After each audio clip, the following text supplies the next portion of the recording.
Anyone who's experienced the closing down of a favorite childhood playground or park knows how strange it feels when a place that had once held so much significance to a community is dismissed or forgotten. In 1928, a local man named Bill Yeomans, armed with some wheelbarrows, a small mixer, and a dream, constructed a dam across the west branch of the Saddle River to create Anona Lake. Over the next 38 years, the park would become a popular vacation spot where families from nearby cities could go to escape the summer heat. In its heyday, Anona boasted a dance pavilion and 500 rentable picnic tables, as well as a bar for adults and an ice cream stand for kids. Today, Anona is owned by the Anona Lake Property Owners Association, or ALPOA. In order to use the lake and its facilities, you have to live in the neighborhood. Looking at the small, algae-covered lake today, its previous popularity is hard to imagine. According to a former resident of Upper Saddle River, today's Anona is merely a shell of its former self. So, what happened? Where did the crowds go?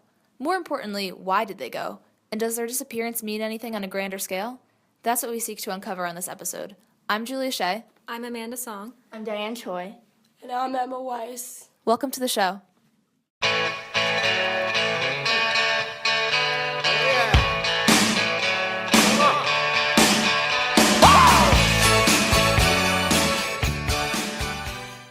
We began our investigation by talking to Bill Yeomans, the grandson of Anona's founder.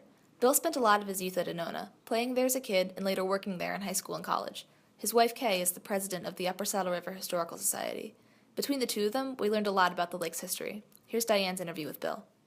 Well, it was a dream of my grandfather's, who was also Bill Yeomans. And I don't know, he was an entrepreneur, I guess you would call him. And he had a dream of opening a picnic park with a lake and picnic tables and a dance pavilion. But he had no money and he had no land, and none of that existed. And so, but he went ahead anyhow and started this enormous project in 1927, I guess it was. The Great Depression, of course, that occurred right after the park opened. Right. And it was pretty shaky. That and World War II came along after that. Right. And between the two of them, it was a real struggle because people didn't have any. During the Depression, people lost their jobs and couldn't afford to. Even though it was very cheap to belong to Anona, people couldn't afford $5 for a membership. So it was tough. Most of the people that belonged to Anona Park were from cities, from Union City, Jersey City, West New York, and even New York City. Right. And you have to remember there was no air conditioning in those days, and people who lived in apartment buildings or tenements, especially on the upper floors, really roasted because it was so hot. And they loved coming up to a place in the country where they could sit in the shade and go for a swim. First of all, it was very hard to get insurance. Insurance companies did not like, well, of course, a place like that where you have so many people coming in and you have a lake, there were all kinds of risks for an insurance company, and they didn't want to take those risks.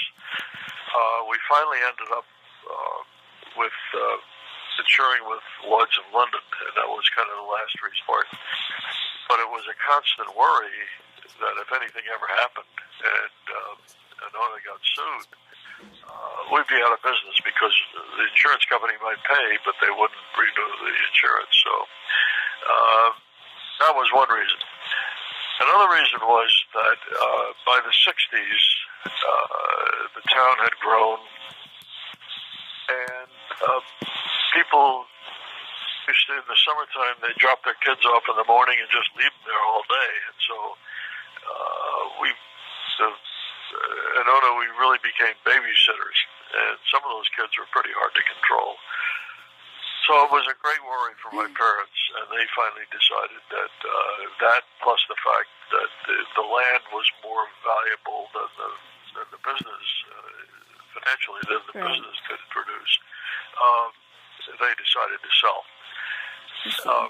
One side note on that is that Dad was very particular about who he sold it to. He had offers that were higher than the one that he finally took, but he took an offer from a developer who was very conscious of saving trees and the environment, and Dad was impressed with that.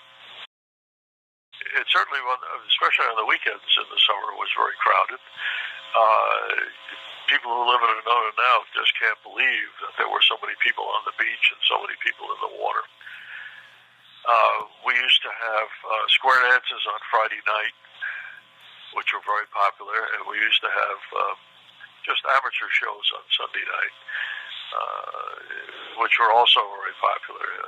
And people enjoyed the picnics, and they enjoyed the shows, and it was a very nice place to come. And I know that many people were disappointed when the family sold the place because they loved it.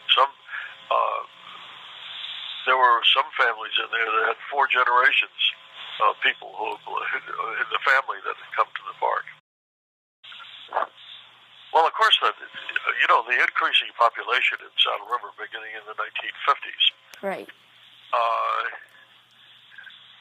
It changed a lot of things.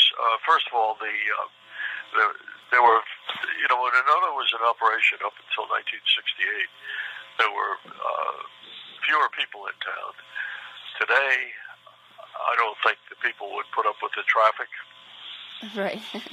The people would not put up with the noise. Although Anona was back in the woods, you still could hear the band playing, and you could hear the kids in the lake. And I don't think that the people in town would put up with that. There was at one point, Dad hoped that the town would buy the place and use it as a municipal pool, like Graydon Pool in Ridgewood. But the town declined to do so. They did come up with an offer, but it was so little compared to the market value. He had to turn it down. He was very disappointed. Bill Yeomans certainly seems to be an expert on all things Anona. In addition to his personal experience with the lake, he's written articles for the Upper Saddle River Historical Society newsletters about Anona, ranging from factual accounts to more sentimental tales. According to one of his articles, his own parents first met at Anona Lake on a hot summer weekend in 1928. However, outside of these articles, there's very little documentation of Anona and its place in the community. One man can't possibly tell the entire history of Anona. We also need to take into account the way nostalgia and sentimentality shape a person's memories. Remember that camp you went to as a kid? Wasn't it perfect? Well, you probably don't remember how hot the cabins got or how annoying that kid in your ceramics class could be. Bill's version of Anona's history may be true to him now, but whether it's true to his younger self, past members of the community, or anyone else is another matter entirely. While researching, we found ourselves hoping that Bill's memory was accurate, and that Anona really was the oasis he described. We managed to find some old photos of Anona from the 20s and 30s, back when the park was most popular. One picture shows 3 young women and a teenage boy smiling while holding ice cream cones. Another captures several men leaping from the high diving board into the water. You can see the long, sandy beach speckled with towels and people wearing swimming caps in the background. The wooden pavilion peeks out from behind several large pine trees. Looking at these photos, it almost seems impossible that such a beloved place could become the stagnant pond it is today. We also found a 2011 opinion piece in the Town Journal that was written by Bernie Clark, a former resident of the lake area. He describes the impact of the shift in Anona's ownership. My family moved into Upper Saddle River in 1967. They built our home on the corner of Deerhorn Trail and Yeoman Drive, number 23. This made our home one of the original family units, which would make up the Anona Lake Property Owners Association, or ALPOA. I remember the lake when it was under the auspices of the Yeoman's family, when the pavilion had refreshments and food, including a full bar, grill, candy, ice cream, and soft drinks. It was a wonderful place to have lunch. The old pavilion had big green picnic tables to sit at and enjoy one's food while still being able to keep an eye on the water activities. When the Yeoman's family turned things over to the ALPOA, The liquor license was not kept up, and the food and beverage service was closed not long after. Private family grilling continued in the back of the pavilion until the entire structure fell into serious disrepair, and the building was deemed off-limits to all save staff who still used the small office. The changing room slash restrooms slash showers building, which was located behind the entrance to the dock, met the same fate and was torn down. This version corroborates Bill's story, even though Bernie was around for far less of Anona's existence. Unlike Bill, he didn't see Anona at its peak during the early and mid-20th century. For that part of the story, we have no choice but to trust Bill's memory. Little boxes on the hillside, little boxes made of ticky-tacky little boxes. Around the same time Anona Lake's ownership transferred from the Yeoman's family to the Property Owners Association, Upper Saddle River, along with much of this area, was undergoing some significant changes. In the 50s, 60s, and 70s, Upper Saddle River grew from a rural farming community into a Levittown-esque suburb. The borough's population actually increased tenfold from 1950 to 1970. Families moved to Upper Saddle River and the surrounding towns from nearby cities in search of a clean, safe place to raise their children. By 1972, Upper Saddle River was no longer a quaint, quiet spot for city dwellers seeking respite on the weekends. Rather, it had become a place where people lived year-round with their families. Today, Anona is pretty obscure. Unless you're familiar with Upper Saddle River, you probably wouldn't even know it exists. We paid a visit to the park as part of our research in order to see its current state for ourselves. Amanda, an Upper Saddle River resident, describes her reaction to the park. Even though I live within a walking distance to the lake, it had been a few years since I last visited Anona. This was my first time actually seeing people utilize the lake. Is this a comeback story? Well, the shed was open, kids were running around playing tag, some parents were chilling on the sand, and some daredevils actually went kayaking. I say they're daredevils not because the water is deep, but because the water is nasty. It was sparkling with some sort of brown sludge. All sorts of leaves and plants were floating on the surface, and there were mosquitoes everywhere. Anona is still in use by local residents today, but it's lacking the maintenance it needs to live up to its legacy.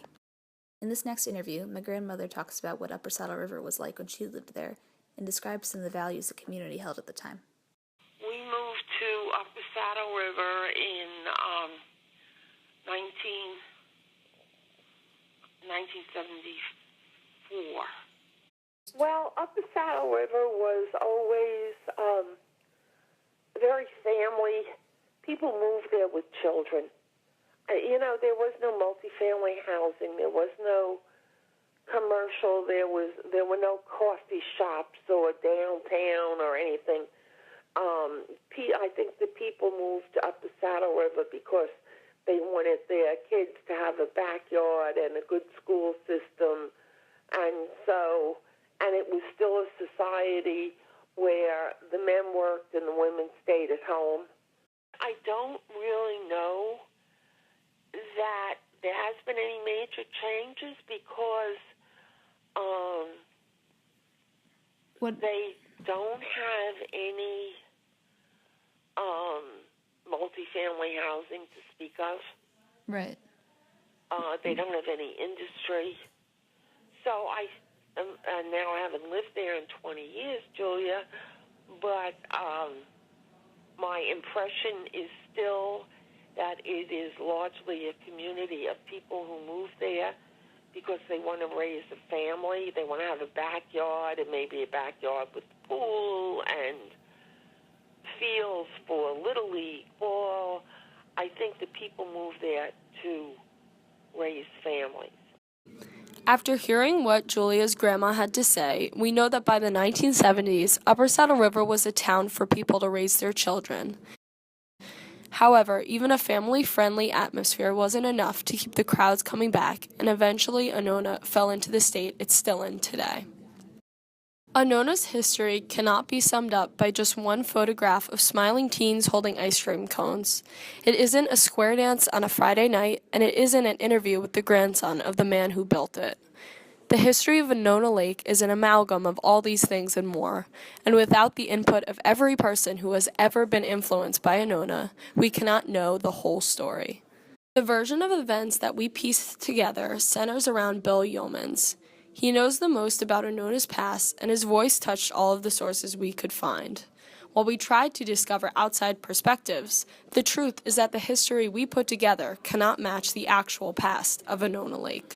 In the end, history consists of a mishmash of stories that are reinterpreted over and over again.